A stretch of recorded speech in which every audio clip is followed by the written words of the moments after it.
Qué bueno que pueda continuar con nosotros. Hoy en su segmento Defensa al Consumidor estaremos abordando sobre el alza en el precio del pan, un anuncio que hicieran recientemente miembros de diversas asociaciones panaderas, y es que argumentan que los precios de muchos de los insumos han incrementado y esto a consecuencia ha generado precisamente la necesidad de incrementar el precio del pan. Para hablar acerca de esto se encuentra conmigo el economista Luis Murillo acá en estudio. Bienvenido, gracias por estar aquí en Acción 10 en la mañana. ¿Por qué o cuáles son los motivos por los cuales los panaderos están tomando esta decisión de incrementarla en un 100% al valor del pan? Bueno, antes de comenzar con esa pregunta, yo quiero poner en contexto dos cosas que son importantes. En primer lugar, esta alza formal anunciada, ¿verdad?, por la Asociación de Panaderos, no es la primera. Hay un estudio del PUNIDE que establece que a partir del año 2018 hubo un impacto del 17% de aumento en el precio del pan promedio. Ese es un elemento. El segundo elemento que creo que no han sido responsables esta asociación de panaderos porque pueden generar una especie de especulación, es decir, una parte importante de la población es la que consume este pan, pero prácticamente no son los únicos. Hay otras panaderías con otro tipo de panes que de una u otra manera, digamos, establecen un precio y que no necesariamente van a subirle el pan. En relación a tu pregunta, yo creo que hay tres factores, ¿verdad?, que están generando esta decisión. El primero es el hecho de que ese pan que plantean de un Córdoba tiene 3 décadas de estar inamovible. Ese es un primer elemento. El segundo elemento es una modificación en la estructura de costos. Creo que hay 3 elementos que en la estructura de costos les están impactando fuertemente. Uno es el hecho de que el 98% de aumento de los insumos y materia prima les ha afectado fuertemente en el último año. También el 83% del aumento de energía eléctrica, solamente de energía eléctrica.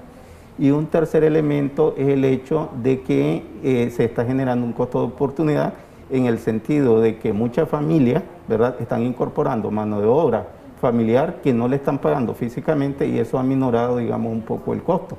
Sin embargo, yo creo que el más afectado es el consumidor. Para ponértelo en perspectiva, según los datos del Banco Central, hay 2 variables que hay que tomar en cuenta. Uno es la canasta básica, que el último dato, aunque está rezagado a julio del año 2019, es de 14.159. Y el salario mínimo, ¿verdad?, voy a tomar el más alto y el más bajo. El más alto es el del sector financiero, que tiene un promedio más o menos de $283, unos 9.200 córdobas. Y el más bajo es el del sector agropecuario, que tiene un promedio de $123, es decir, unos 4.200 córdobas. Entonces, con el salario mínimo más alto, a duras penas puede llegar a obtener la mitad de la canasta básica. Tenemos una llamada telefónica que me gustaría le diéramos paso para escuchar sus comentarios o sus consultas. Por favor, a quien está ahí en su casa viéndonos, recuerde bajarle el volumen a su televisor y escucharnos a través de su teléfono para que la comunicación sea mucho más fluida. Muy buenos días, y nos dice cuál es su consulta o su comentario. Buenos días. Yo le estoy llamando porque yo quiero saber si el peso del pan en esta vez que van a subirle va a estar el peso exacto, porque realmente el pan ni la calidad ni el peso ha tenido en estos últimos años, ¿entiendes? Entonces, si ahora con el alza el pan va a tener el peso exacto que debería tener, porque las barras de pan esas que venden no pesan ni media libra. Perfecto, muchísimas gracias por su consulta. Ese es otro tema, también el pan que comúnmente se vende en las pulperías, que es el más consumido por los nicaragüenses, no tiene la misma calidad ni la misma consistencia. Entonces las personas o los ciudadanos se preguntan si vas a pagar más por la misma calidad que no satisface tus necesidades. Bien, yo quiero abordar 2 cosas fundamentales. En primer lugar, de manera formal, existe una instancia que se llama metrología, ¿verdad?, y está en el Ministerio de Fomento, Industria y Comercio, en donde a través de una regulación del Estado, él está obligado, ¿verdad?, a estandarizar y a que al consumidor le llegue, digamos, el peso exacto. Ese es un elemento fundamental. Sin embargo, en la realidad y sobre todo en las panaderías micros, medianas y pequeñas empresas y las panaderías informales, esto no se ha dado. Incluso estábamos conversando antes de entrar el hecho de que en la primera crisis los panaderos hicieron dos cosas. Uno, bajaron el tamaño del pan y comenzaron también a modificar la calidad. Entonces yo me hago la pregunta si prácticamente acá, ¿verdad?, van a mantener. El problema fundamental es el siguiente: la mayor parte de las panaderías están en el sector informal y no están siendo regulados, y ellos, de acuerdo a su criterio o de acuerdo a su experiencia, lo que hacen es buscar estrategias, bajar el tamaño, y no hay una estandarización. Creo que ahí el Estado debería de ser responsable y buscar cómo hacer una regulación responsable.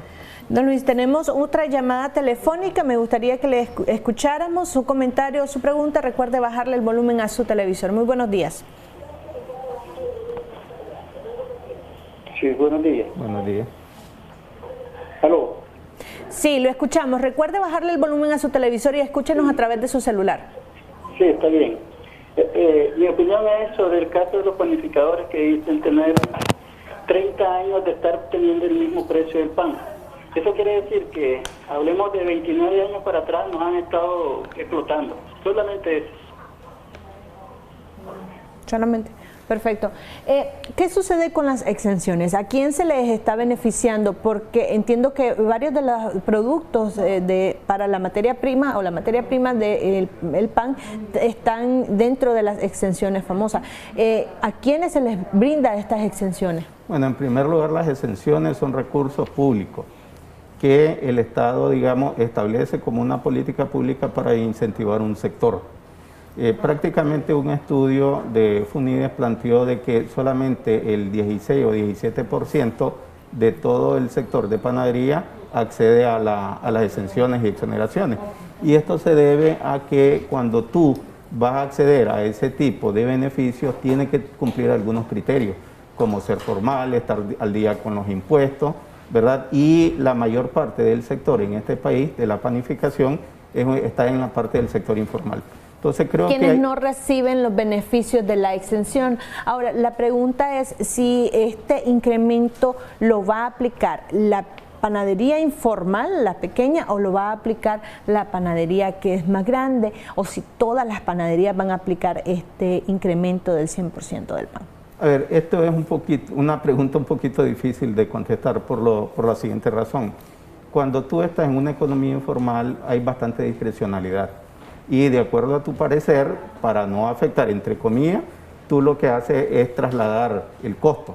Sin embargo, en el sector informal hay algunos elementos que no son tomados en cuenta. Por ejemplo, el hecho de incorporar a mano de obra familiar. El hecho de que vas a buscar la materia prima, ¿verdad?, en lugares en donde no te prestan las calidades sanitarias y la obtienes, digamos, más barata. Ese es un elemento. Sin embargo, desde el punto de vista técnico, y por eso es importante tener datos actualizados, se tendría que hacer un estudio de análisis de sensibilidad o de elasticidad, de tal manera que en determinado momento la empresa, ¿verdad?, o cual sea micro, mediana, pequeña, o grande, una parte del costo se la pueda trasladar al consumidor. Y aquí no hay estudio específico. Este tipo de alzas se pueden revertir de alguna manera. Los usuarios podrían demandar al gobierno que haga algún tipo de política de cara a proteger el bolsillo de los consumidores, ya para ir concluyendo. Bueno, yo creo que el daño ya está hecho, ¿verdad? Y es mucho más fácil crecer en cuanto a precios o aumentar los precios que decrecer. Creo que aquí han habido dos irresponsables en este sentido. Uno, el gobierno, que no ha sido capaz de utilizar unas medidas de política pública que ayuden a este sector, como en el caso de los servicios básicos, el caso de acceso a recursos financieros, y las asociaciones de panaderos que de una u otra manera vienen y te plantean, digamos, una medida bastante dura que va a afectar de manera directa al consumidor. Muchísimas gracias, don Luis Murillo, por estar aquí con nosotros en Acción 10 en la mañana, hablando acerca de este incremento en el precio del pan y que viene a afectar aún más la deteriorada economía familiar de los nicaragüenses. Vamos a hacer una pausa comercial, ya regresamos con mucho más aquí en su revista Acción 10 en la mañana.